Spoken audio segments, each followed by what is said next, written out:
तो फ्रेंड्स कैसे हैं? आशा करता हूँ बहुत अच्छे होंगे और आज हम लोग करने वाले हैं आरआरबी ग्रुप डी एग्ज़ाम 2025 के लिए सिंपल मॉडल पेपर। जैसा कि आपको एग्ज़ाम हॉल में पूछा जाएगा सेम टू सेम उसी तरीके के मैंने जो है क्लास स्टार्ट कर दिया है, जो कि आपको सुबह के जो है डेली ही प्रोवाइड हो रहा है 10 जो है एएम पे, ठीक है। और सेम टू सेम इसी तरीके से प्रश्न आपको शॉर्टो देखने को मिलेगा एग्जाम हॉल में, जैसा कि यहाँ पे शॉर्टो में आपको प्रश्न कराने वाला हूँ, ठीक है। 30 ठो रीजनिंग, 25 ठो मैथ और जो है 25 ठो साइंस और जो है 20 ठो जीके। तो इसमें आपको किसी तरीके से डाउट नहीं होना चाहिए और यहाँ पे जो है आप बिल्कुल बेफिक्र होकर प्रश्नों को देख सकते हैं और आप समझ सकते हैं कि किस तरीके से प्रश्न आपके एग्जाम हॉल में पूछे जा सकते हैं, ठीक है। तो अच्छे तरीके से पढ़ने की कोशिश करेंगे और हर एक प्रश्न आपको बहुत इंपॉर्टेंट है, क्योंकि आपके एग्जाम से रिलेटेड हर एक प्रश्न को मैंने बनाया हुआ है और ये आपके जो है सिलेबस के अकॉर्डिंग और प्रीवियस ईयर के प्रश्नों को देखते हुए मैंने ये क्लास स्टार्ट किया हुआ है, ठीक है। तो ये आज जो है आप लोगों का तीसरा प्रेस्टिक है, मॉडल प्रेस्टिक सेट। अगर आपने इसके पहले वाले 2 क्लास को नहीं देखा है तो उसमें मैंने 100 ठो प्रश्न कराया हुआ है, ठीक है। पूरे आप लोग फुल पेपर को देख सकते हैं यदि आपने उस वीडियो को मिस किया है तो, ठीक है। और जो भी मेरे दोस्त इस तरीके की क्लास डेली देखना चाहते हैं तो आप लोगों से रिक्वेस्ट है कि इसको जो है ज़्यादा से ज़्यादा जो है आप लोग लाइक कीजिए, ठीक है। जितना लाइक कीजिएगा हम लोग उतना ही बेहतर कोशिश करेंगे कि आपके लिए डेली ही क्लास प्रोवाइड करें, ठीक है।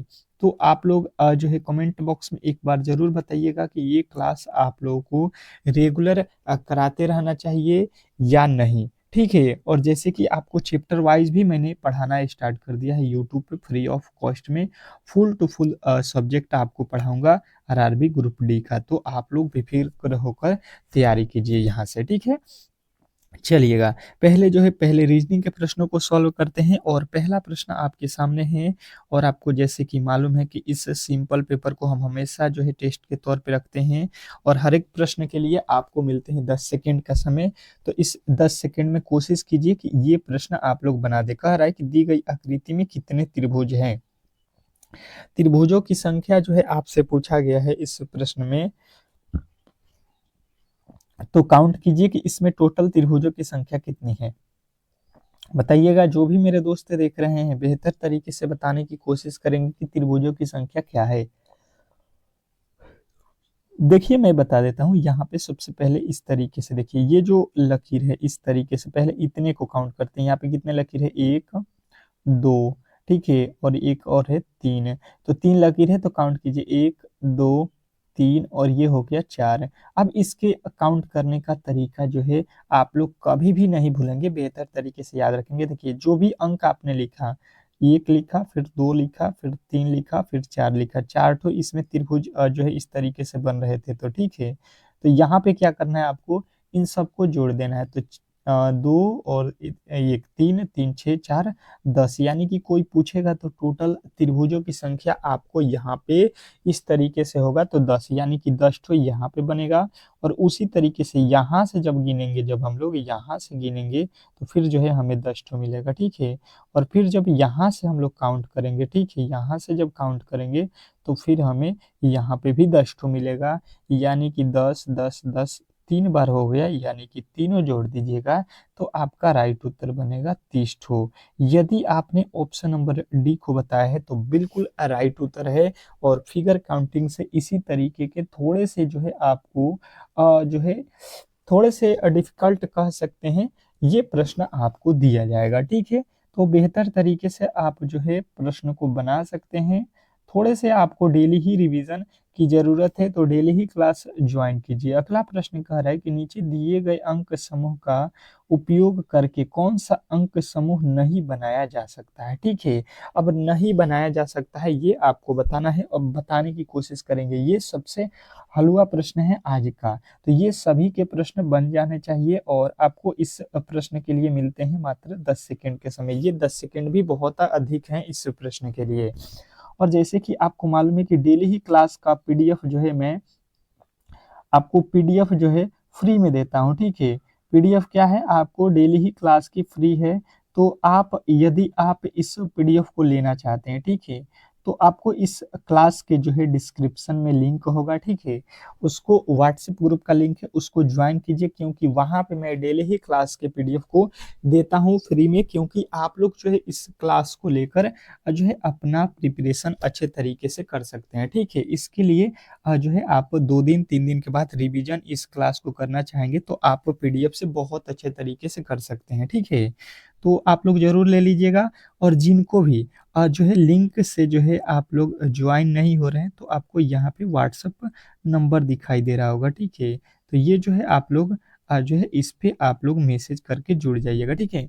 लेकिन आप लोग पहले वहाँ पे लिंक को जो है दबाइए, 100% है कि वहाँ पे आपका जो है हो जाएगा, नहीं होता है तो ही मैसेज करना है, ठीक है, बाकी किसी को मैसेज नहीं करना है। तो बेहतर तरीके से आपको पीडीएफ चाहिए, तो ये आपका लॉजिक था। अब देखिए प्रश्न को कौन कौन बना दिया है, दूसरे प्रश्न का देख लेते हैं, यहाँ पे बेहतर तरीके से समझने की कोशिश करते हैं। तो पहले अक्षर यहाँ पे आपको काउंट कर लेना है, कौन कौन से अक्षर ऊपर लिखे गए हैं। अब देखिए पहले ऊपर देखिए 7 है, बिल्कुल 7 है, 8 है ऊपर, बिल्कुल 8 है, 9 भी है, बिल्कुल 9 है, 6 है, बिल्कुल 6 है, 2 भी है। मतलब यहाँ पे जो अक्षर लिखा गया है उसमें से ये सारे वर्ड मिल रहे हैं, ये लिखे जा सकते हैं। ये देखिए ऊपर 8 है, बिल्कुल 8 है, 6 भी है, 2 भी है, ऊपर 5 भी है और 3 भी है। मतलब ये भी लिखा जा सकता है, आपको अच्छे तरीके से यहाँ पे दिखाई दे रहा होगा। अब देखिए यहाँ पे आ जाते हैं ऑप्शन नंबर सी में, तो लिखा है 6, 6 भी बिल्कुल लिखा गया है, 7 भी लिखा गया है, 4, 4 देखिएगा। अब जो है यहाँ पे यही गलती है कि भाई साहब ऊपर में 4 कहीं पर भी आपको 4 दिखाई नहीं दे रहा है, ठीक है, और यहाँ पे भाई साहब ने 4 का यूज कर दिया है। तो 4 कैसे हम लोग ले सकते हैं जब 4 ऊपर नहीं है, तो यही हम लोग कभी भी नहीं लिख सकते हैं, ठीक है। बाकी ये तीनों लिखा जा सकता है। तो आपको बेहतर तरीके से इस प्रश्न का सही उत्तर जो है मालूम हो गया होगा। आशा करता हूँ कि ये प्रश्न भी आपको बेहतर तरीके से समझ में आ गया है। नेक्स्ट प्रश्न की ओर चलेंगे और अगला प्रश्न आपको बताना है, ठीक है। बेहतर तरीके से आपको जो है तीसरे प्रश्न का उत्तर देना है। और मैंने आपको बताया भी है कि हमेशा क्लास में आइए तो किस तरीके से आपको टेस्ट देना है, पहले का उत्तर क्या हो रहा है, ए हो रहा है कि बी हो रहा है कि सी हो रहा है कि डी हो रहा है, इस तरीके से आपको जो है हमेशा ही प्रश्नों के उत्तर देने हैं। इससे जो है आपका कंपटीशन कॉन्फिडेंस जो है आपका हाई रहेगा, ठीक है। ताकि आप लोग जैसे एग्जाम हॉल में जाएंगे तो आपको वहां पे कोई तो आपको बताने वाला नहीं होगा, ठीक है। वहां पे प्रश्नों को आपको खुद से सॉल्व करना है। तो सेम टू सेम आपको मैंने यहाँ पे भी वही लॉजिक बताया है कि आप खुद से प्रश्नों को करेंगे तो आप जो है बेहतर स्कोर कर पाएंगे एग्जाम हॉल में, ठीक है। चलिएगा। अब देखिए आपका जो है अगला प्रश्न कह रहा है कि दी गई पैटर्न का ध्यान पूर्वक अध्ययन करें और उस संख्या का जो है चयन करें जो प्रश्नवाचक चिन्ह के स्थान पे आ सकती है। अब जो है बताना है कि प्रश्नवाचक चिन्ह के स्थान पे कौन सी संख्या आने वाली है। बेहतर है आपको जो है इस प्रश्न को बनाने के लिए जो है 10 सेकंड का समय मिल रहा है, ठीक है। 10 सेकंड का जो समय है आप लोगों को मिल रहा है, तो ये 10 सेकंड आपके लिए बहुत इंपॉर्टेंट है और बताने की कोशिश करेंगे। देखिए गलती हो या सही हो इससे कोई भी मतलब नहीं होना चाहिए। आपने ट्राई तो किया, आपने ट्राई तो किया, ये बहुत बड़ी बात है, ठीक है। अभी आपके पास 3 मंथ है, 3 से 4 मंथ आपके पास समय है, तो आप बेहतर स्कोर कर सकते हैं यदि आपने डेली ही प्रश्नों को सॉल्व करना स्टार्ट किया। तो इससे एक भी प्रश्न अलग तरीके से अलग टाइप के नहीं पूछे जाएंगे, ये भी गारंटी है यहाँ पे। देखिए पहले वाले अगर कोठे को देखेंगे तो यहाँ पे लिखा है 8 है और यहाँ पे हमको नहीं मालूम है, यहाँ पे लिखा है 16। तो ये पहले हम लोगों को यहाँ पे पता करना पड़ेगा कि 8 जो है किस तरीके से लिखा है। तो हमने क्या किया कि ये जो है देखा, ये जो है आपका 5 और ये 11 है, ठीक है। तो हमने क्या किया, 11 में से 5 को माइनस किया, कितना हो जाएगा 6। और इधर देखिए क्या लिखा है 4 और 2, तो 4 में से 2 को माइनस करेंगे, ये हो जाएगा 2। 6 और 2 को जोड़ देंगे, ये होता है 8। और बिल्कुल 8 जो है यहाँ पे लिखा गया है। वही लॉजिक देखिए यहाँ पे भी माइनस कर लीजिए, 20 में से 6 जाएगा 14 प्लस 8 में से यहाँ पे 10 जाएगा 2, इसको भी जोड़ेंगे तो 14 2 16 हो जाएगा, ठीक है। अब वही लॉजिक सेम टू सेम यहाँ पे देखिए 15 में से जो है 6 को माइनस करेंगे 9 हो जाएगा, प्लस है यहाँ पे 8 में से जो है 3 जाएगा 5 हो जाएगा। तो ये 9 5 14 होगा, बिल्कुल आपका राइट उत्तर यहाँ पे जो है ऑप्शन नंबर डी।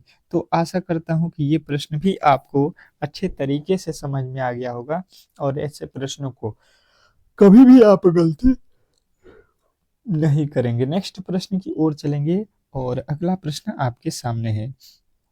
देखिएगा और बताने की कोशिश करेंगे। ये एनालॉजी का प्रश्न है और मुझे लगता है कि सभी लोग इसको बता सकते हैं। उस विकल्प का चयन करें जो तीसरे शब्द से ठीक उसी प्रकार संबंधित है जिस प्रकार दूसरा पद पहला पद से संबंधित है। अब जो है इस प्रश्न के लिए आपको 10 सेकंड भी काफी ज्यादा समय हो जाएंगे, ठीक है। तो मैं चाहता हूं कि इस प्रश्न को जितने जल्दी हो सके आप बताइए। जैसे कि लिखा गया है लखनऊ, और लखनऊ का संबंध जो है उत्तर प्रदेश से ये बता रहा है, ठीक है। तो कोहिमा का संबंध आप लोग को यहाँ पे बता देना है। बताने की कोशिश करेंगे सभी लोग कि जो है इस प्रश्न का सही उत्तर क्या होने वाला है। बेहतर है, बहुत बहुत बेहतर प्रश्न है आपके एग्जाम के लिए ये। और जैसे कि मैंने पहले भी बोला है कि भारत के जितने भी राज्य हैं उनकी राजधानियां आपको याद होना चाहिए, और देश की राजधानियां और देश की मुद्रा क्या है ये भी आपको याद रखना है, ठीक है। इस पे जो है एनालॉजी के प्रश्न बार बार एग्जामिनर आपसे पूछता है। तो आप जो है यहाँ पे देखिए, जो लखनऊ है ये क्या है, उत्तर प्रदेश की क्या है, राजधानी है, ठीक है। राजधानी है, ठीक है। तो अब जो है उसी प्रकार हम देखेंगे तो कोहिमा जो है, कोहिमा यहाँ पे जो है किसकी राजधानी है, तो ये आप लोग को बताना है नागा नागालैंड का, ठीक है। अब देख लीजिए नागालैंड आपको कहाँ पे दिखाई दे रहा है, बिल्कुल कहिएगा ऑप्शन नंबर डी। तो आशा करता हूं कि ये प्रश्न भी आपको बेहतर तरीके से समझ में आ गया होगा। ऐसे प्रश्नों को आप लोग कभी भी गलती नहीं करेंगे। नेक्स्ट प्रश्न की ओर चलते हैं और अगला प्रश्न आपके सामने है। कह रहा है कि हरि को याद है कि उसके पिता का जन्मदिन 13 और जो है 16 जून के बीच में पड़ता है, जबकि उसकी बहन को याद पड़ता है कि उसके पिता का जन्मदिन 14 और जो है 18 जून के बीच में पड़ता है। इसके जो है किसके जो है जन्मदिन किस दिन होगा, उनका जो है जन्मदिन किस दिन होगा, इस पर जो है दोनों का जो है सहमत क्या होगा, ये आपसे पूछा गया है। अब जो है बताइएगा। देखिए एक जो है लड़का और एक लड़की, दो ठो बोल रहा है कि उसके जो पिताजी हैं उनके जन्मदिन जो है उनको याद नहीं है, ठीक है। परंतु कुछ जो है लॉजिकली उनको याद है कि इस दिन और इस दिन के बीच में है। तो आपको बताना है कि कौन से दिन को जो है उनके पिता के जन्मदिन होगा। ये आप यहाँ से लगा सकते हैं दोनों के विचार से कि ये इसी दिन के जो है इनके जन्मदिन हो सकता है, ठीक है। तो बताने की कोशिश करेंगे सभी लोग कि जो है इस प्रश्न का सही उत्तर क्या होने वाला है। तो देखिएगा और समझने की कोशिश करते हैं बेहतर तरीके से। तो देखिए पहले जो है इसको याद है हरि को, ठीक है। हरि को क्या याद है कि ये जो है 13 और 16 के बीच में है, ठीक है। और एक जो है आपको उसकी बहन है, ठीक है, सिस्टर है उसकी, उसको क्या याद है कि उसका जो है 14 और 18 के बीच में जन्मदिन है। तो हमने यहाँ पे ये सीखा कि 13 के बाद यहाँ पे तो 14 है, और 14 के बाद यहाँ पे 15 है। 14 के बाद यहाँ से देखेंगे तो 15 है, 15 के बाद 16 है। ये बोल रहा है हरि कि 13 और 16 के बीच में है। तो इसके बीच में मतलब 13 और 16 तारीख को नहीं है, उसके बीच में है। और इसको याद है कि 14 और ये 18 के बीच में, मतलब ये दोनों नहीं है, इसके बीच वाला तारीख है। तो देखिए दोनों को याद क्या है ये देख लीजिए। ये इसको भी याद हो रहा है कि 15 को हो सकता है, इसको भी याद है, मतलब यही डेट क्लियर है, इन दोनों को याद है कि 15 तारीख का ही इनका जो है बर्थडे है। तो ऑप्शन नंबर बी जो है इस प्रश्न का 100% राइट उत्तर है। तो आशा करता हूं कि ये प्रश्न भी आपको बेहतर तरीके से समझ में आ गया होगा। नेक्स्ट प्रश्न की ओर चलेंगे और देखिएगा आपके सामने आ चुका है ये आपका, क्या कह रहा है आपका अगला प्रश्न, समझने की कोशिश करेंगे कि निम्नलिखित आकृति का दर्पण प्रतिबिंब का चयन करें। जो है आपको दर्पण प्रतिबिंब जो है बताना है। जैसे कि मैंने दर्पण प्रतिबिंब से प्रश्न आपको बिल्कुल अच्छे तरीके से पढ़ाया भी है, ठीक है। तो गलती की गुंजाइश नहीं करनी है। अलग अलग तरीके के प्रश्न आपको देखने को मिलेंगे। कब? जब आप डेली ही क्लास को ज्वाइन करेंगे। तो कभी भी क्लास को मिस मत कीजिए, डेली क्लास में आइए और अपना सिलेक्शन एक पक्का कीजिए, ठीक है। तो देखिए ये जो है दर्पण आपके सामने रखा गया है, और इसका सही जो दर्पण प्रतिबिंब होगा इधर जो है क्या होने वाला है ये आपको बताना है। बताने की कोशिश करेंगे। बताने की कोशिश करेंगे सभी लोग मेरे दोस्त, क्योंकि देखिए ट्राई करना आपके लिए बहुत इम्पोर्टेंट होता है। क्योंकि किसी भी एग्ज़ाम को क्रैक करने में आपको सबसे पहले उन प्रश्नों को समझना होता है कि किस तरीके से एग्ज़ाम हॉल में प्रश्न आपको दिया जाता है। तो देखिए इसका जब हम दर्पण प्रतिबिंब बनाएँगे, तो ये जो है बॉक्स आपको इस तरीके से आएगा और एक जो है बीच में बॉक्स है, तो यहाँ पे इस तरीके से हो जाएगा ये, और ये हो जाएगा इस तरीके से, और एक जो है बॉक्स और आपको यहाँ पे दिखेगा। तो अब देखिए हुआ क्या है कि देखिए ये जो है जेड ये पहले आएगा, तो इस तरीके से अब जो है जेड यहाँ पे हमें नज़र आएगा, ठीक है? अब देखिएगा यहाँ पे इसके बाद से देखिएगा जेड पहले होना चाहिए, यहाँ पे नहीं है, यहाँ पे नहीं है, यहाँ पे नहीं है, तो बिल्कुल आपको तो पहले वाले अक्षर से ही इसका जो है राइट उत्तर मिल जाएगा। उसके बाद से 7 का भी यहाँ पे उल्टा आप इस तरीके से कर लीजिएगा यहाँ पे, और जो है यहाँ पे 2 का भी उल्टा इस तरीके से आप कर सकते हैं, और ये ए भी आप लोगों का इस तरीके से हो जाएगा। तो इस तरीके से आपका बिल्कुल राइट उत्तर ऑप्शन नंबर सी के साथ जाएगा। तो इस तरीके से प्रश्नों को आपको सॉल्व करना था। आशा करता हूँ कि आप इसको कर सकते हैं। अगला प्रश्न देखिएगा, कह रहा है कि यदि जो है यहाँ पे 50/14 बराबर जो है 25 है, और जो है यहाँ पे 30/2 बराबर 225 है, तो निम्नलिखित का जो है यहाँ पे मान ज्ञात करना है। अब जो है बताने की कोशिश करेंगे। ये प्रश्न थोड़े से इजी है, परंतु आपको यहाँ पे घुमाया गया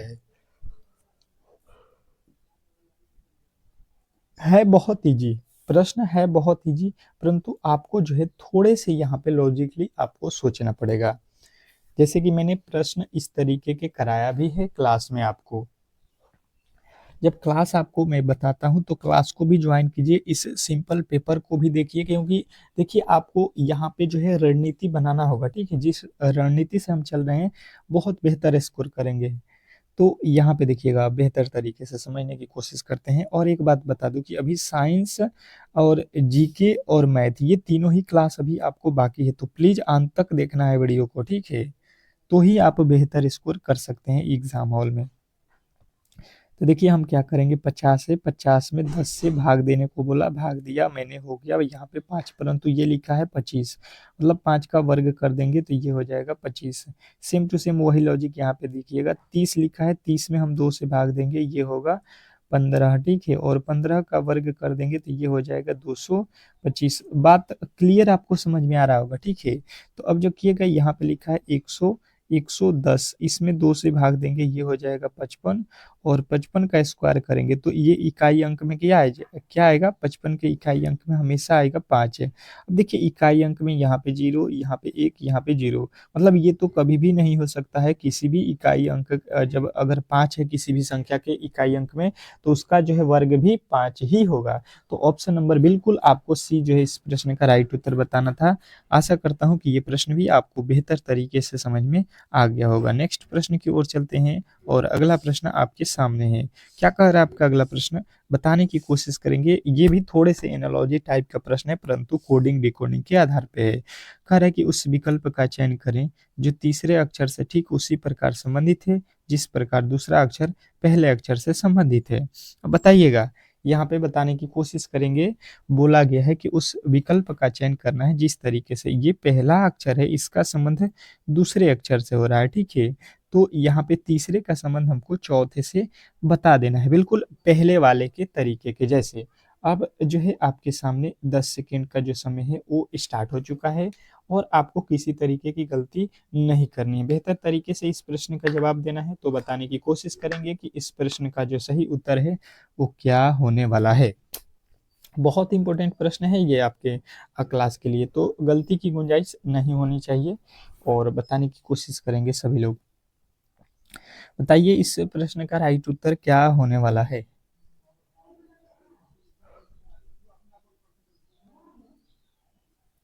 चलिएगा देख लेते हैं इसको किस तरीके से लिखा हुआ है।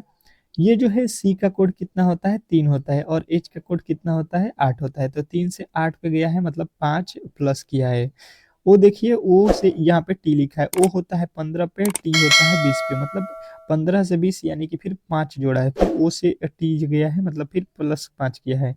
एल होता है 12 पे और ओ होता है 15 पे। तो यहाँ पे 3 जोड़ा है, मतलब देखिए पहले तीनों अक्षर में 5 5 5 जोड़ा है और अंत वाला में 3 जोड़ा है, तो आपको भी वही काम कर देना है। आर होता है 18 पे, ठीक है, और 18 में 5 जोड़ेंगे आपका 23 हो जाएगा डब्लू। ओ का जो है क्या हो जाएगा टी और ओ का हो जाएगा टी। अब देखिए टी जो लिखा है ये होता है टी होता है 20 पे और इसमें कितना जोड़ना है आपको 3 जोड़ना है, ठीक है, तो 23 पे होता है डब्लू। और देखिए यहाँ पे जो है आपको डब्लू से स्टार्ट होना चाहिए, डब्लू पे खत्म होना चाहिए, आपका बिल्कुल राइट उत्तर हो जाएगा ऑप्शन नंबर बी। क्या हमने बताया था डब्लू डबल टी डब्लू, ठीक है, तो इस तरीके से आपका राइट उत्तर ऑप्शन नंबर बी में दिया गया है। तो आशा करता हूँ कि ये प्रश्न भी आपको बेहतर तरीके से समझ में आ गया होगा। नेक्स्ट प्रश्न की ओर चलते हैं और अगला प्रश्न आपके सामने है। क्या कह रहा है आपका अगला प्रश्न, बताने की कोशिश करेंगे कि जो है यहाँ पे एक कतार में खड़े जो है राज्यपाल का स्थान बाएं से 17वां है और उसका स्थान दाहिने से 30वां है, तो बताइए कि कतार में कुल कितने व्यक्ति खड़े हैं, ये आपको बताना है। अब जो है समय आपका जो है यहाँ पे स्टार्ट हो चुका है और इसको जो है आपको बेहतर तरीके से बताना है कि यहाँ पे जो है उत्तर क्या होने वाला है। इम्पोर्टेंट है, बहुत ही इम्पोर्टेंट प्रश्न है आपके एग्जाम के लिए और ऐसे प्रश्न आपको कभी भी गलती नहीं करना है। तो बताइए इस प्रश्न का सही उत्तर क्या होने वाला है।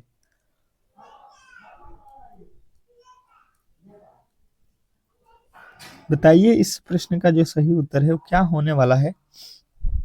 तो समझिए पहले यहाँ पे बाएं दाएं की जो खेल है वो यहाँ पे आज के बाद से आपको कभी भी दिक्कत नहीं करेगा। अगर यहाँ पे देखिएगा तो इसको बोलते हैं बायां साइड, ठीक है, और ये वाला जो साइड होता है इसको बोलते हैं दाहिने साइड, ठीक है, कभी भी आपको भूलना नहीं। अब बोला क्या गया है कि इस कतार में एक लड़का जो है राज्यपाल नाम का है, उसका स्थान जो है बायां से, मतलब इधर से अगर ये चल रहा है तो राज्यपाल जो है कितने नंबर पे है 70 नंबर पे है, ठीक है, यहाँ पे राज्यपाल खड़ा है, परंतु कह रहा है कि दाहिने से जब चल रहे हैं यानी कि इधर से जब ये चल रहा है तो इसको जब काउंट किया गया, इधर से जब काउंट किया गया तो ये जो राज्यपाल यहाँ पे खड़ा है, ठीक है, ये जो यहाँ पे खड़ा है ये इसका स्थान 30 नंबर पे है, ठीक है, और इधर से 70 नंबर पे है। बात आपको क्लियर समझ में आ रहा होगा। तो ये बोल रहा है कि टोटल जो है इसमें कितने जो है लड़के हैं, तो देखिए 70 बाएं से हैं और 30 दाएं से है, तो इसको जोड़ लीजिए तो कितना हो गया आपका टोटल 100 हो गया।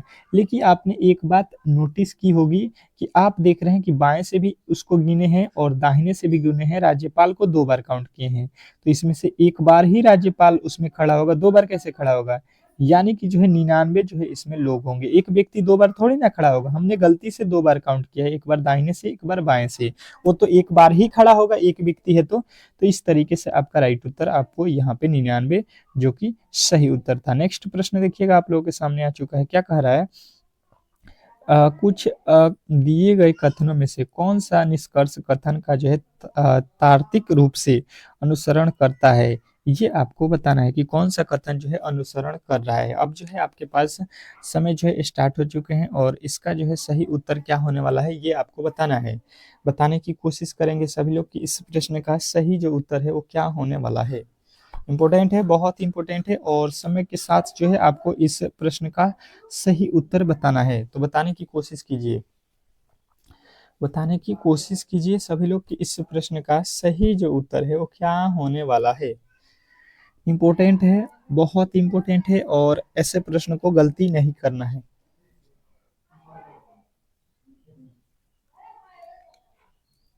देखिए कथन पे आ जाते हैं, कह रहा है कि सभी बोतलें पेंसिल है, ठीक है। अब देखिए यहाँ पे अच्छे तरीके से समझने की कोशिश करते हैं, कथन पे आते हैं, सभी बोतल है, ठीक है, बोतल को मैं बी से लिखता हूँ, जितने भी बोतल है वो सभी क्या है पेंसिल है, मतलब पेंसिल के अंदर आएंगे, पेंसिल को पी से लिख देता हूँ। कह रहा है कोई भी पेंसिल स्कूल नहीं है, मतलब पेंसिल का और स्कूल का, ठीक है, स्कूल को एस से लिखता हूँ, इसका कोई भी संबंध नहीं है। तो बिल्कुल आपको वेन डायग्राम यहाँ पे समझ में आ गया होगा। अब इसी के आधार पे जो है हम लोग कथन को जो है देख लेते हैं, निष्कर्ष को देख लेते हैं, सॉरी, कार्य निष्कर्ष की कोई भी बोतल स्कूल नहीं है। देखिए ये जो है भाई साहब बोतल हैं और ये जो है कोई भी स्कूल के साथ नहीं में जो है संबंध बना रहे हैं, तो बिल्कुल सही उत्तर है आपका पहला वाला निष्कर्ष सही कह रहा है कि बोतल अलग है और निष्कर्ष अलग है, दोनों में किसी तरीके का संबंध नहीं है, बिल्कुल सही है। दूसरा कह रहा है कि कोई भी स्कूल बोतल नहीं है। देखिए स्कूल ये बोतल हो गया और ये स्कूल हो गया, दोनों में किसी तरीके का कोई भी संबंध नहीं है, बिल्कुल ये भी नहीं है, तो दूसरा वाला भी निष्कर्ष बिल्कुल सही कह रहा है, ठीक है। अब देखिए यहाँ पे तीसरे नंबर को कह रहा है कुछ पेंसिल स्कूल है। पेंसिल देखिए ये है और यहाँ पे कुछ स्कूल में इसका भाग है, कहिएगा बिल्कुल नहीं है, ये वाला गलती बोला है, ठीक है। यहाँ पे जो है बिल्कुल कुछ नहीं है स्कूल का हिस्सा पेंसिल में, न ही पेंसिल का हिस्सा स्कूल में। तो हमें जो है यहाँ पे उत्तर क्या सही हुआ, पहला और दूसरा। देखिएगा यहाँ पे जो है थोड़े से यहाँ पे जो है यहाँ पे पहला और दूसरा ऑप्शन नंबर डी में दिया गया था, तो ऑप्शन नंबर यहाँ पे डी जो है इस प्रश्न का राइट उत्तर था। नेक्स्ट प्रश्न देखिएगा आप लोगों के सामने आ चुका है और इस प्रश्न का जवाब सभी लोगों को देना है। कह रहा है कि यदि स्टार का अर्थ जो है गुणा, डॉलर का अर्थ जो है प्लस और हैश का अर्थ जो है भागा और यहाँ पे सी एट रेट का अर्थ जो है माइनस हो, तो निम्नलिखित व्यंजकों का जो है यहाँ पे मान आपको बताना है। अब बताने की कोशिश करेंगे, इससे तो हलवा प्रश्न आपको कभी भी देखने को नहीं मिलेगा। तो ये प्रश्न आपको बताना है, बताने की कोशिश करेंगे। जो आपका समय है वो समय सीमा स्टार्ट हो चुका है 10 सेकेंड। 10 सेकेंड से अधिक जो है आपके समय नहीं लगने चाहिए इस प्रश्न को सॉल्व करने में। तो देख लेते हैं कौन कौन मेरे दोस्त जो है इस प्रश्न का सही उत्तर बता देता है। चलिएगा बताने की कोशिश कीजिएगा सभी लोग। तो देखिए इसको किस तरीके से, जो अच्छे तरीके से पढ़े हैं, डेली क्लास कर रहे हैं, उनको कोई दिक्कत नहीं होगा। देखिए 300 लिखा है 60, हैच का अर्थ देख लीजिए, यहाँ पे लिखा है क्या, यहाँ पे देखिए भगा लिखा है, तो यहाँ पे भगा लिखिए 24। अब देखिए इसके आगे जो है 24 के बाद से देखिए डॉलर लिखा है, डॉलर का अर्थ क्या है प्लस, तो प्लस यहाँ पे लिखिए 56 और स्टार, स्टार का अर्थ यहाँ पे देखिए स्टार का अर्थ क्या है गुणा है, तो यहाँ पे गुणा रखिए आपका 5। और देखिए ये क्या है, ये क्या है आप लोगों को देख लीजिए एट सी जो लिखा जाता है एट उस तरीके से इसका जो है माइनस का मतलब होता है, ठीक है। तो यहाँ पे माइनस रख देंगे। बस इस प्रश्न को अब सॉल्व कर दीजिए। 24 से 160 में 360 में भाग दीजिए, कितना होता है 15 हो जाएगा, ठीक है। 24 में सबसे पहले 24 से 360 में भाग देंगे, फिर लिखा है प्लस, देखिए इसमें गुणा कर दीजिए 6 5 30, 5 5 25, 3 28 हो जाएगा, ठीक है। 280 माइनस का 48 लिख लीजिए। अब इसको जोड़ दीजिए, ये हो जाएगा 5, ये हो जाएगा 9 और ये हो जाएगा 2, ये हो जाएगा उसमें से 48 माइनस, तो कितना हो जाएगा, तो देखिए 15 में से 8 जाएगा 7, अंत में 7 होना चाहिए, इकाई का अंक 7 होना चाहिए, यानी घटाएंगे तो 224 ही आएगा। बिल्कुल आपका right Uttar option number A. तो आशा करता हूं कि आपको कभी भी इस तरीके के प्रश्नों में गलती नहीं करनी होगी और आपको ऐसे प्रश्न हमेशा ही एग्जाम हॉल में पूछा जाता है एक ठो, ठीक है। एक ठो 100% है कि आपके एग्जाम हॉल में देखने को मिलेगा। अगला प्रश्न देखिएगा आप लोगों के सामने आ चुका है। कह रहा है कि एक कूट भाषा में यहाँ पे जो है STATEMER को जो है यहाँ पे लिखा जाता है, तो आपको जो है बैंकिंग को जो है क्या लिखा जाएगा, ये आपको बताना है। अब जो है बताने की कोशिश करेंगे, आपको जो है इस प्रश्न का सही उत्तर जो है क्या होने वाला है। बेहतर है, बहुत बेहतर प्रश्न है। आपको एग्जाम हॉल में इस तरीके के प्रश्न देखने को मिलेंगे। होते बहुत इजी हैं कोडिंग डिकोडिंग के प्रश्न। मैंने जैसे कि आपको बोला है कि इसके कोड ही मेन होते हैं। जैसे ABCD जो लिखा है इसको आपको याद करना पड़ता है, 1 पे ये है, 2 पे ये है, 3 पे ये है, 4 पे ये है। इस तरीके से आपको 26 तक के कोड जो है अगर याद है तो आप कभी भी ऐसे प्रश्नों में गलती नहीं कर सकते हैं, ठीक है। और इसका अपोजिट भी मैंने आपको बताया कि जैसे ABCD लिखा जा रहा है, ठीक है, तो ABCD का जो है उल्टा फॉर्म भी आपको याद होना चाहिए। जैसे लास्ट में जेड होता है तो उसको ए का अपोजिट बोला जाता है, फिर यहाँ पे वाई, फिर एक्स, फिर डब्लू, फिर यहाँ पे भी इस तरीके से इसका अपोजिट भी, कि बी का क्या होता है, सी का क्या होता है, डी का क्या होता है। अगर आपने याद रखा है तो बिल्कुल आपको ऐसे प्रश्नों में कभी भी दिक्कत नहीं होगा। देखिए यहाँ पे देखिए एस के बाद लिखा है टी, टी के बाद यू होता है, ए के बाद बी होता है, टी के बाद यू होता है, ई के बाद एफ होता है, एम के बाद एन होता है, ई के बाद एफ होता है, एन के बाद ओ होता है, टी के बाद क्या होता है, टी के बाद यू होता है, परंतु लास्ट में देखिए वी लिखा, मतलब दो ठो प्लस किया है, बाकी सब में एक प्लस किया है। ठीक है, तो ये भी ध्यान देना है कि लास्ट वाले में आपको दो ठो प्लस करना है। ठीक है, देखिए ये टी का भी लिखा है, मतलब आपको यहाँ पे दो ठो केवल जो है प्लस करना है अंत वाले में, बाकी सब सेम रहेगा। तो अब यहाँ पे कर लीजिए।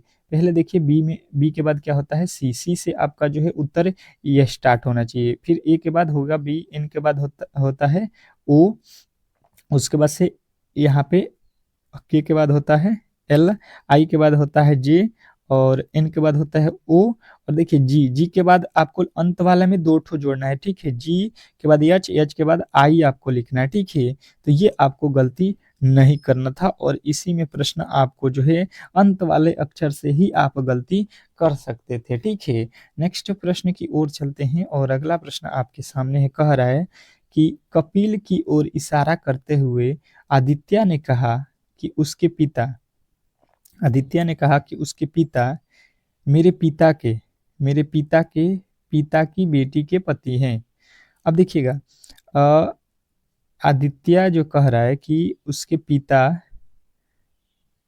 आदित्य के, कोई आदित्य मान लीजिए यहाँ पे, इसके पिता, इसके पिता यहाँ पे होंगे। ठीक है, इसके उसके, इसके पिता मेरे पिता के, मेरे पिता के पिता यहाँ पे होंगे, इसके पिता के पिता की बेटी हैं, कि बेटी के पति हैं, तो यहाँ पे इसके पिता के बेटी यहाँ पे हो जाएंगी, यानी कि ये दोनों भाई बहन हो जाएंगे। ठीक है, ये दोनों भाई बहन हो गए, और इनके पति, इसका कोई पति यहाँ पे होगा, तो पति का बेटी के पति हैं, तो यानी कि पति हैं, ये हो गए इसके पति। ठीक है, ये पति हो जाएंगे, ये माइनस हो जाएगा, ये भाई है तो प्लस हो जाएगा। अब कह रहा है आदित्य के पिता का कपिल, कपिल की माता से क्या संबंध है, तो कपिल की माता, अब देखिए ये हो गई कपिल की माता। ठीक है, और यहाँ पे बोला गया है कि ये जो है आपको, ये आदित्य के पिता हैं। ठीक है, ये आदित्य के पिता, ये जो है आपके, हाँ आदित्य के पिता हैं, और ये है आपके कपिल। तो बोला जा रहा है कि जो है ये, कि पिता, आदित्य के पिता, आदित्य के पिता ये हो गए, ये आदित्य के पिता हैं, यहाँ पे आदित्य है, इसका पिता ये हो गए। कपिल की माता से क्या संबंध है, कपिल जो है यहाँ पे कपिल है, तो इसका, इसके जो है ये कौन है, ये पिता है, और ये कौन है, इसकी माता है, तो इनसे क्या संबंध है, इसके माता से क्या संबंध है, इसके पिता के, तो ये दोनों क्या है, भाई बहन है, तो ये जो है ये कौन है, भाई हैं। तो इस तरीके से भाई जो है आपको बताना है, बिल्कुल राइट उत्तर हो जाएगा कि ये जो है इसके माता के क्या है, ये अब भाई हैं। नेक्स्ट प्रश्न देखिएगा आप लोगों के सामने आ चुका है, और ये प्रश्न आपको जो है यहाँ पे देखिए कह रहा है कि उस आरेख का चयन करें जो दिए गए वर्गों के बीच के संबंध को सही ढंग से निरूपित करता है। देखिए सोना लिखा है, चांदी लिखा है, आभूषण लिखा है। सोना, चांदी, आभूषण में आपको वेन डायग्राम बनाना है, तो देखिए बहुत इजी प्रश्न है ये आपके एग्जाम के लिए, ये हो जाएगा आपका गोल्ड। ठीक है, और देखिएगा आभूषण क्या सोने का होता है, कहिएगा बिल्कुल, सोने का कुछ हिस्सा सोने का आभूषण बनाया जाता है। ठीक है, परंतु सभी सोने का नहीं होता है। उसके बाद देखिए चांदी, चांदी का कुछ हिस्सा होता है आभूषण, और सोने का भी कुछ हिस्सा होता है आभूषण। तो इस तरीके से कुछ वाला लॉजिक लगाना है, ऑप्शन नंबर जो कि बी में दिया गया है। तो आशा करता हूं कि ये प्रश्न भी आपको बेहतर तरीके से समझ में आ गया होगा, ऑप्शन नंबर बी। अब चलते हैं नेक्स्ट प्रश्न की ओर। अब देखिएगा यहाँ पे जो है नेक्स्ट प्रश्न आपको जो है यहाँ पे जो है अब जीके के प्रश्न को स्टार्ट करते हैं। ठीक है, अब देखिएगा जीके के प्रश्न आपको 20 ठो मिलेगा, जैसे कि आपको एग्जाम हॉल में पूछा जाएगा। ठीक है, जीके, जीके जीएस के ये प्रश्न है आपको 20 ठो, जो कि बहुत महत्वपूर्ण है, और बिल्कुल इस तरीके के ही प्रश्न आपको एग्जाम हॉल में देखने को मिलेगा। तो देखिएगा और याद रखिएगा, कह रहा है कि राज्यसभा के सदस्य बनने के लिए न्यूनतम उम्र सीमा कितनी निर्धारित है। अगर आप चाहते हैं कि राज्यसभा के सदस्य बनना है आपको, तो आपकी आयु जो है कम से कम कितनी होनी चाहिए, ये आपसे पूछा गया है। तो बताने की कोशिश करेंगे सभी लोग कि पहले प्रश्न का सही उत्तर क्या होने वाला है। तो राज्यसभा की जो आपकी एज सीमा रखी गई है, ये 30 वर्ष रखी गई है। नेक्स्ट प्रश्न देखिएगा आप लोगों के सामने आ चुका है। दूध उत्पादन के मामले में दुनिया का सबसे नंबर 1 देश कौन सा है। दूध जो उत्पादन है इसको करने में सबसे प्रथम स्थान किस देश का है, मतलब सबसे ज्यादा जो है विश्व में दूध किस देश उत्पादन करता है? तो आपको बताना है कि हमारा प्यारा देश भारत करता है, ठीक है। इसके लिए एक लाइक जरूर कर दीजिएगा, जो मेरे दोस्त जो है वीडियो को अब तक लाइक नहीं किए हैं और शेयर नहीं किए हैं, ठीक है। इतना मेहनत जो है आपके लिए हम कर रहे हैं कि एक ही वीडियो में आपके चारों सब्जेक्ट को कवर करा दे रहे हैं, तो आप जो है मेरा थोड़ा सा तो सपोर्ट कर ही सकते हैं, ठीक है। नेक्स्ट प्रश्न कह रहा है यहाँ पे कि उकाई बांध मतलब गुजरात में है, किस नदी पर स्थित है? उकाई बांध किस नदी पर स्थित है, बताने की कोशिश करेंगे। तो ये जो है आपके कहाँ पे है? ताप्ती नदी पे है। तो ऑप्शन नंबर डी के साथ आपको जाना है। ऑप्शन नंबर डी जो है बिल्कुल राइट उत्तर है। नेक्स्ट प्रश्न की ओर चलेंगे और अगला प्रश्न आपके सामने है। क्या कह रहा है आपका अगला प्रश्न कि जो है निम्नलिखित भारत की नदियों में कौन कर्क रेखा को 2 बार पार करती है? बताइएगा कि निम्नलिखित भारत की नदियों में कौन कर्क रेखा को 2 बार पार करती है? अब जो है बताइए 24 का राइट उत्तर क्या होगा? तो यहाँ पे जो है आपको बताना है कि ये करती है आपकी कौन?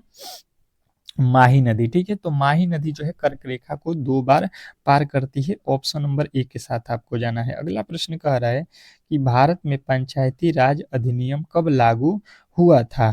भारत में पंचायती राज अधिनियम कब लागू हुआ था, बताने की कोशिश करेंगे। अगले प्रश्न का उत्तर आपको यहाँ पे देना है। तो आपका राइट उत्तर क्या बनेगा? ये जो है 24 अप्रैल 1993 को लागू हुआ था। ऑप्शन नंबर बिल्कुल सी जो है आपका राइट उत्तर होगा। नेक्स्ट प्रश्न देखिएगा आप लोगों के सामने आ चुका है कि स्मृति मंदना का जो है संबंध किस खेल से है? स्मृति मंदना का जो है संबंध किस खेल से है? ये तो प्रश्न सभी लोग जानते हैं, तो सभी का उत्तर आएगा क्रिकेट से, ठीक है। अब ये बताइएगा कि आईपीएल में किस टीम की कप्तान है? आईपीएल में ये कौन सी टीम की कप्तान है? स्मृति मंदना, बताने की कोशिश करेंगे। बहुत बार एग्जाम हॉल में इस तरीके के प्रश्न पूछ दिए जाते हैं, ठीक है। अब देखिएगा कह रहा है कि भारतीय राष्ट्रीय कांग्रेस को किसने जो है भीख मांगने वाली जो है संस्था कहा था? भारतीय राष्ट्रीय कांग्रेस को जो है किसने जो है भीख मांगने वाली संस्था कहा था? तो आपको बताना ये जो है बीजी तिलक ने कहा था, ठीक है। वीजी तिलक जो है आपके राइट उत्तर हो जाएगा। अगला प्रश्न कह रहा है यहाँ पे कि भारतीय संविधान में मौलिक कर्तव्यों का जो है विचार किस देश के संविधान से लिया गया है? बताइएगा कि जो है यहाँ पे आपके किस देश से लिया गया है? तो आपके जो राइट उत्तर बनेगा ये जो है आपके रूस के संविधान से हम लोग लिए हैं। कौन सा? मौलिक कर्तव्य का जो है विचार है, ठीक है। नेक्स्ट प्रश्न देखिएगा आप लोगों के सामने आ चुका है। कह रहा है कि ताप्ती नदी निम्नलिखित में से किस राज्य में जो है प्रवाहित नहीं होती है? ताप्ती नदी निम्नलिखित में से किस राज्य से प्रवाहित नहीं होती है, बताने की कोशिश करेंगे। तो ये जो है आपको बताना है कि राजस्थान से नहीं प्रवाहित होती है। ऑप्शन नंबर बिल्कुल आपका जो है सी जो है इस प्रश्न का राइट उत्तर था। अगला प्रश्न देखिए कह रहा है कि निम्नलिखित में से कौन सी नदी पश्चिम में बहने वाली नदी नहीं है? निम्नलिखित में से कौन सी नदी है जो पश्चिम में नहीं बहती है? तो आपके उत्तर जो बनेगा वैतरणी जो है आपके पश्चिम में नहीं बहने वाली नदी है, ठीक है।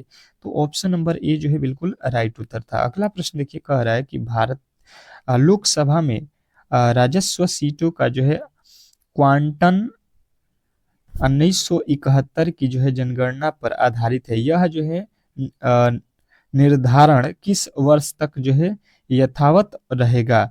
तो आपका जो उत्तर बनेगा ये जो है आपके 2026 तक रहेगा, ठीक है। नेक्स्ट प्रश्न, अगला प्रश्न कह रहा है कि ब्रिटिश हाउस ऑफ कमांड्स के जो है चुनाव में जीतने वाले प्रथम जो है भारतीय कौन थे? तो ये आपके थे दादा भाई नौरोजी। दादा भाई नौरोजी जो है आपके बिल्कुल राइट उत्तर है। अगला प्रश्न कह रहा है कि मैंक्स का कार्लसन का जो है संबंध किस खेल से है? मैंक्स कार्लसन का जो है संबंध किस खेल से है? तो आपके राइट उत्तर बनेगा टेनिस से, ठीक है। नेक्स्ट प्रश्न, अगला प्रश्न कह रहा है यहाँ पे कि भारत की संप्रभुता, एकता तथा जो है अखंडता को अक्षुण्ण बनाए रखने तथा उसकी रक्षा करने का जो है प्रावधान का जो है उल्लेख कहाँ पे किया गया है? तो आपके उत्तर बनेगा ये जो है आपके ये जो है आपके संविधान का जो है प्रस्तावना में है। ठीक है, नेक्स्ट प्रश्न, अगला प्रश्न कह रहा है कि भारत के राष्ट्रीय चिन्ह के नीचे अंतिम सत्यमेव जयते अंकित सत्यमेव जयते शब्द जो है किस ऐतिहासिक ग्रंथ से लिया गया है? तो सत्यमेव जयते जो है आपको कहाँ से हम लोग लिए हैं? तो मुंडकोपनिषद से लिया गया है। ठीक है, नेक्स्ट प्रश्न, अगला प्रश्न देखिएगा आपके सामने आ चुका है। पंडित जसराज ने निम्नलिखित में से किस क्षेत्र में अपनी जो है प्रतिष्ठा स्थापित की? पंडित जसराज ने, तो आपको बताना है ये किस में? तो शास्त्रीय गायन में। ठीक है, नेक्स्ट प्रश्न, अगला प्रश्न देखिए कह रहा है कि संविधान के किस अनुच्छेद द्वारा सिखों द्वारा जो है कृपाण धारण करना जो है धार्मिक स्वतंत्रता का अंग माना जाता है? तो आपके उत्तर बनेगा यहाँ पे कि ये जो है आपके अनुच्छेद 25 में माना जाता है। नेक्स्ट प्रश्न देखिएगा आप लोगों के सामने आ चुका है। क्रिकेट खिलाड़ियों के मध्य हॉलीवुड के नाम से प्रसिद्ध हैं, तो ये कौन प्रसिद्ध है क्रिकेट खिलाड़ियों के मध्य में हॉलीवुड के नाम से? तो आपका राइट उत्तर बनेगा ये है शेन वार्नर। ठीक है, नेक्स्ट प्रश्न, अगला प्रश्न कह रहा है कि ग्रेट डिलेयर उपनाम से कौन अंतर्राष्ट्रीय क्रिकेट अंपायर जो है जाना जाता है? तो ये जो है आपको याद रखने की ये एम्पायर है स्टू बंकर बनकर। ठीक है, नेक्स्ट प्रश्न, अगला प्रश्न देखिएगा आपके सामने आ चुका है कि निम्नलिखित में से कौन सी नदी ब्रह्मपुत्र नदी की जो है सहायक नदी नहीं है? कौन सी नदी जो है ब्रह्मपुत्र नदी की जो है सहायक नदी नहीं है? तो आपको बताना है ये जो है आपके महानंदा नदी जो है आपका राइट उत्तर है। तो यहाँ पे जो है आपके जीके जीएस का क्लास भी यहाँ पे आपका हो चुका है। अब चलते हैं यहाँ पे अगले प्रश्न की ओर, और अगला प्रश्न आपके सामने है। देखिएगा अब आ चुका है साइंस के प्रश्न, और साइंस बहुत महत्वपूर्ण है। 25 तो साइंस आपके एग्जाम हॉल में पूछे जाएंगे, तो इसमें किसी तरीके की गुंजाइश नहीं होनी चाहिए। कह रहा है पहला प्रश्न, प्रकाश तरंग किस प्रकार की तरंग है? प्रकाश तरंग जो है वो किस प्रकार की तरंग है? तो ये अनुप्रस्थ तरंग होती है। ऑप्शन नंबर ए बिल्कुल राइट उत्तर होगा। नेक्स्ट प्रश्न देखिएगा आपके सामने आ चुका है। क्या कह रहा है कि अम्ल तथा भस्म के परीक्षण के लिए किसका प्रयोग किया जाता है? अम्ल तथा भस्म के परीक्षण के लिए किसका उपयोग किया जाता है बताने की कोशिश करेंगे, तो आपको बताना है लिटमस पत्र का। नेक्स्ट प्रश्न देखिएगा आप लोगों के सामने आ चुका है। शरीर की सबसे बड़ी ग्रंथि कौन सी है? शरीर की सबसे बड़ी ग्रंथि कौन सी है बताने की कोशिश करेंगे। तो शरीर की सबसे बड़ी ग्रंथि आपकी यकृत है। ऑप्शन नंबर सी जो है इस प्रश्न का राइट उत्तर होगा। अगला प्रश्न देखिए कह रहा है कि रॉकेट की जो है कार्य प्रणाली किस सिद्धांत पर आधारित होती है?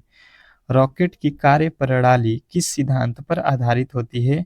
तो आपके राइट उत्तर आ गया न्यूटन के तृतीय नियम पर। ठीक है, नेक्स्ट प्रश्न, अगला प्रश्न कह रहा है कि प्राकृतिक रबड़ किसका जो है बहुलक है? प्राकृतिक रबड़ जो है किसका बहुलक है? बताइएगा इस प्रश्न का सही उत्तर क्या होने वाला है। देखिए फटाफट से जो है इन प्रश्नों को हम लोग करते हैं, जीके और साइंस में मिला के 10 से जो है 12 मिनट में हम लोग इसको कवर कर लेंगे, क्योंकि हमें मैथ और जो है रीजनिंग पे ज़्यादा समय लगेगा सॉल्व करने में। ठीक है, तो पांचवे का उत्तर क्या हो जाएगा? तो आपको याद रखना है आइसोप्रीन। प्राकृतिक रबड़ किसका बहुलक होता है? आइसोप्रीन का। नेक्स्ट प्रश्न देखिएगा आपके सामने आ चुका है। कह रहा है कि वायुयान निर्माण में निम्नलिखित में से कौन सी धातु प्रयुक्त होती है? वायुयान निर्माण में निम्नलिखित में से कौन सी धातु प्रयुक्त होती है? तो आपको बताना है पैलेडियम। ठीक है, पैलेडियम जो है आपके बिल्कुल राइट उत्तर होगा। अगला प्रश्न, अगला प्रश्न कह रहा है कि शरीर का जो है तापक्रम कहाँ नियंत्रित होता है? जो हम लोग का शरीर है उसका तापक्रम कहाँ पर नियंत्रित होता है, ये हमसे पूछा गया है। तो आपका जो सही उत्तर होगा वो क्या होगा? ये जो है प्यूटरिट ग्रंथि पर जो है नियंत्रित होता है। ऑप्शन नंबर बिल्कुल आपका राइट उत्तर हो जाएगा, ऑप्शन नंबर डी। अगला प्रश्न कह रहा है यहाँ पे कि सेल्सियस तापक्रम पर जल के जो है क्वथनांक तथा हिमांक होते हैं, क्रमशः कितने होते हैं ये आपको बताना है।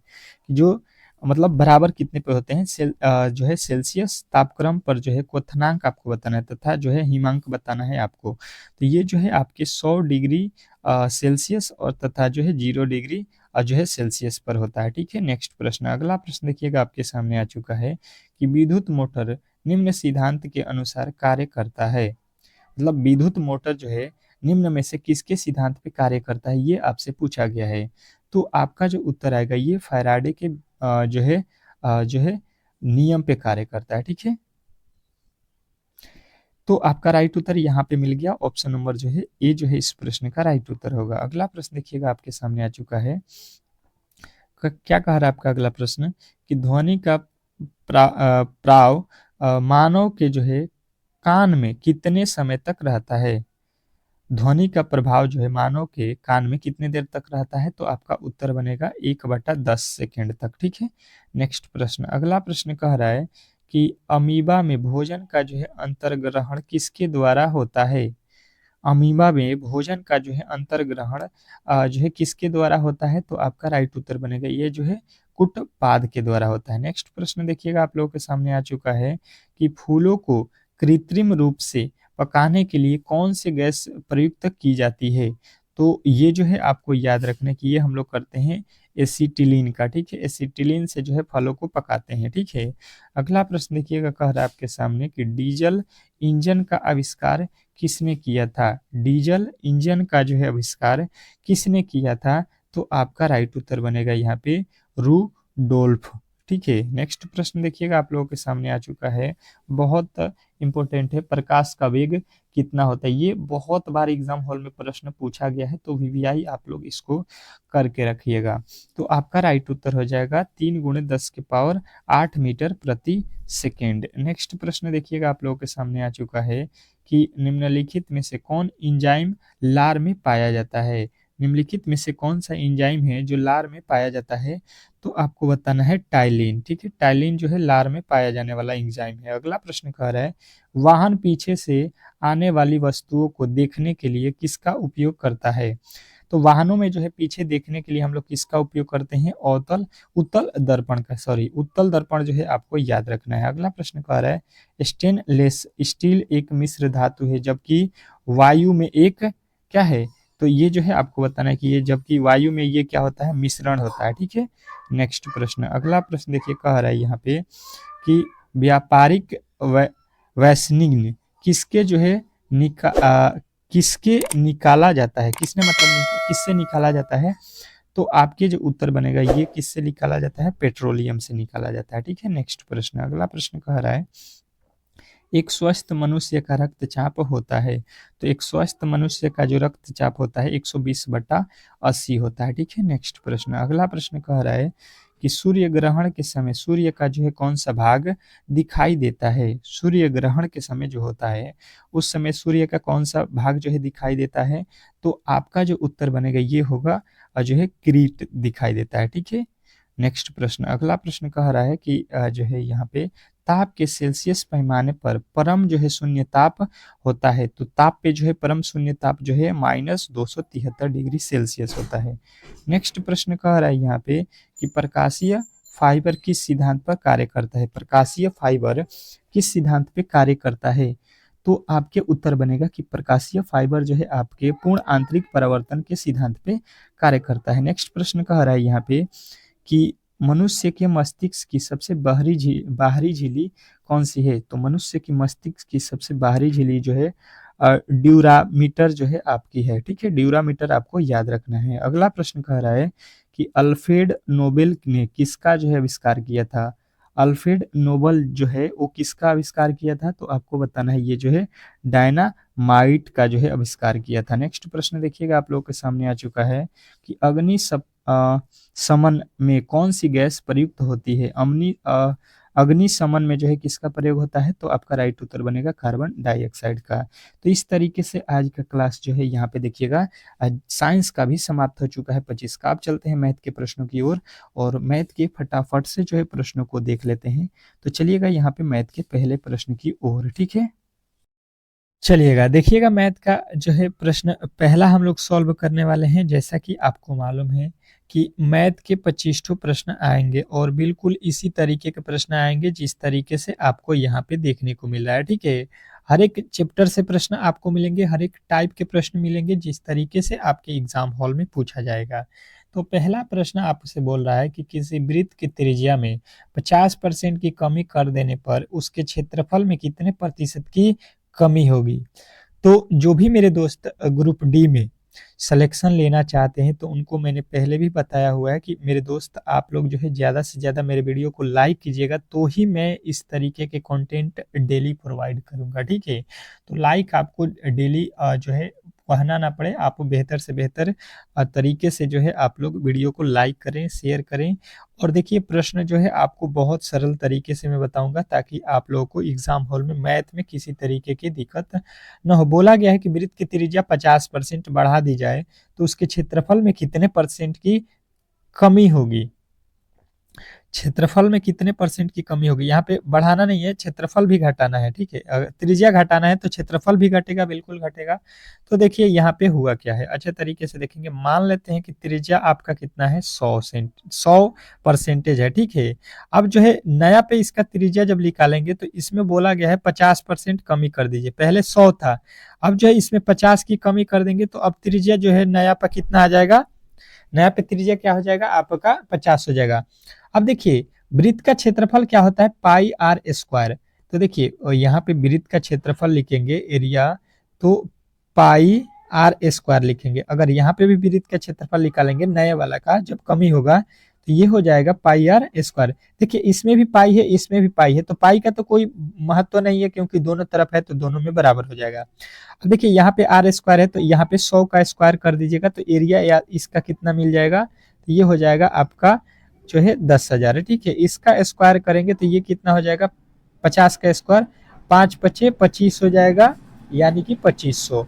अब जो है क्षेत्रफल आपको यहाँ पे दिख रहा है, ठीक है। अब इसको हम लोग फिर से देख लेते हैं, यहाँ पे क्षेत्रफल पहले का कितना आया है, 1000 आया हुआ है, ठीक है।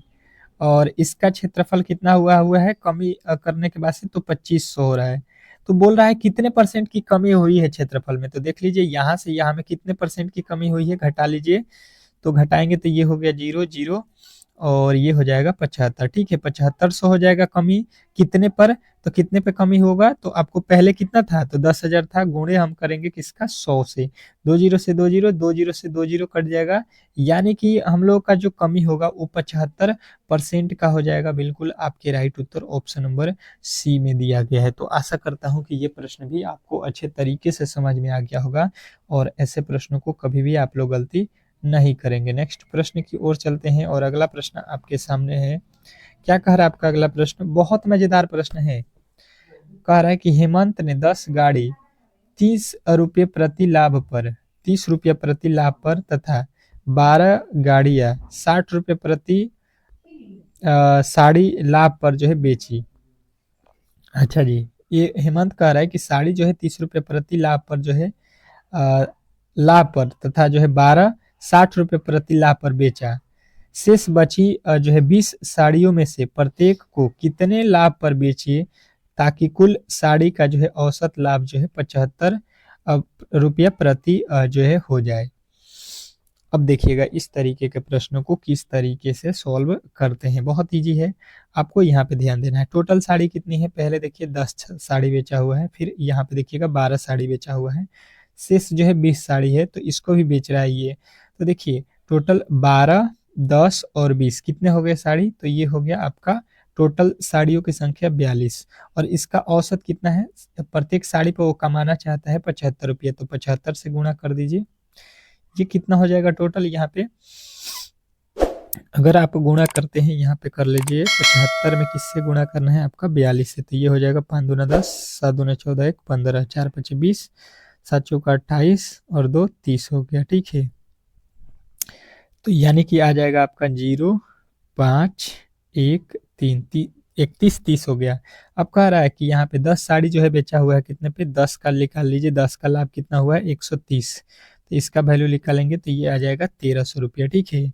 और यहाँ पे जो है कितना, 12 को बेचा है कितने पे 60 रुपये पे, तो 60 यहाँ से कर लीजिए कितना हो जाएगा, 12 छक्के 72, इसको जोड़ लेते हैं कितना हो जाएगा 0 2 7 3 10 का 0, ये 2 20 22 लिखा है, ठीक है। 31 50 और 20 20 लिखा है, 31 50 20 20 याद रखिए, 31 31 50 और 20 20, ये जो है आपने तो देखिए ये कितने का है, तो 10 साड़ी ये और यहाँ पे कितने साड़ी बेचा है 20 12, तो ये टोटल साड़ी बेचा हुआ है 22, ये कितने साड़ी का है, तो 42 साड़ी का है। तो यहाँ से हम घटाएंगे तो बचा हुआ कितना साड़ी होगा, अभी भी 20 साड़ी होगा। और यहाँ से घटाएंगे तो ये हो जाएगा 5, ये हो जाएगा 2, और यहाँ पे हो जाएगा 1, और ये हो जाएगा 1, 1120 साड़ी का दाम। अब जो है हमको 1100 रुपया कमाना होगा, तो इससे भाग दे दीजिए यहाँ पे। ये जो है कितने मर्त में हो जाएगा, 20 के पहाड़ में 20 चौका 80, 20 पाँचे 100, 5 हो जाएगा। फिर जो है कितना बचेगा यहाँ पे 12, यानी कि जो है कितना बच रहा है आपका, 20 पचे 100 हो गया, 12 बचा, 20 छक्के 120 हो जाएगा। फिर 20 छक्के 120 56 हो गया, और यहाँ पे हो जाएगा 20 पचे 100, यानी कि 5, यानी कि जो है आपका बिल्कुल राइट उत्तर बनेगा ऑप्शन नंबर डी, बी।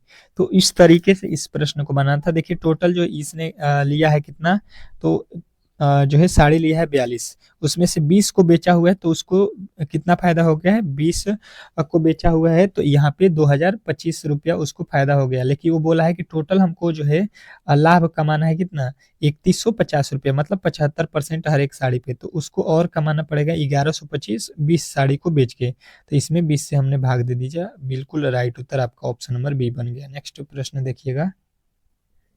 अब देखिएगा आपका अगला प्रश्न आपके सामने है, 13 नंबर कह रहा है, यदि किसी संख्या के 1/3 भाग 1/4 भाग, किसी संख्या का 1/3 भाग 1/4 भाग 5 के बराबर हो तो संख्या ज्ञात करें। अब वो संख्या बताना है आपको।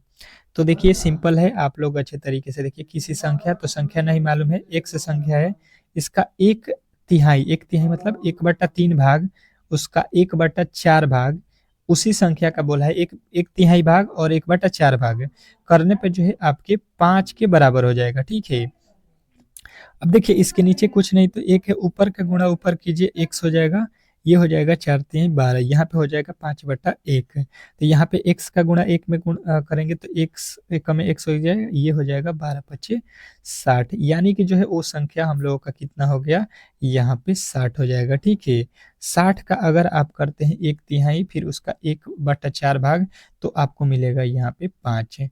तो बिल्कुल आपको जो है राइट उत्तर बताना था ऑप्शन नंबर सी। नेक्स्ट प्रश्न की ओर चलते हैं, और अगला प्रश्न आपके सामने है। क्या कह रहा है आपका अगला प्रश्न, देखिएगा ये प्रश्न औसत से रिलेटेड है, बहुत इंपॉर्टेंट प्रश्न है, वीवीआई कर लीजिएगा।